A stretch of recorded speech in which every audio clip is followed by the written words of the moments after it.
Naging aktibo at makabuluhan ang partisipasyon ng mga kabataan at nakatatanda sa Sami Gambarm's Moral Governance Dialogue Series, Community Caravan, na isinagawa sa Barangay Bayangan Norte, kung saan tinalakay ang mahalagang usapin hinggil sa kasalukuyang kalagayan at direksyon ng Bangsamoro Government. Ang Partners in Peace and Progress Story sa report.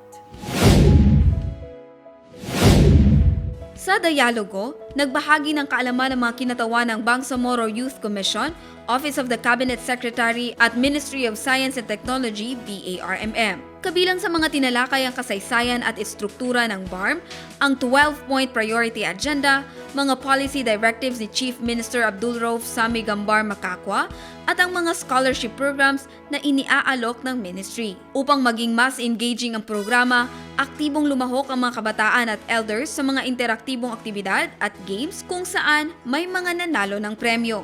Namahagi rin ang mga facilitator ng mga project tabang kits sa mga markads at sa cooperating local government unit bilang suporta sa komunidad.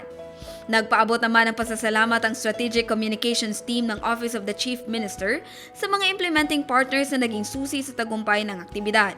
Kabilang ang mga opisyal ng BLGU ng Barangay Bayangan Norte at ang Jamiat Iranun. Ayon sa organizers, layon ng dialogue series na palalimin ang kaalaman ng mga lokal na komunidad tungkol sa kasalukuyang estado ng reyon at palakasin ang kanilang partisipasyon sa community building sa pamamagitan ng pagpapalakas ng boses ng mamamayan. Isang mahalagang hakbang tungo sa mas inklusibo at makataong pamamahala sa BARMM. Jan Garcia, iMinds, Philippines.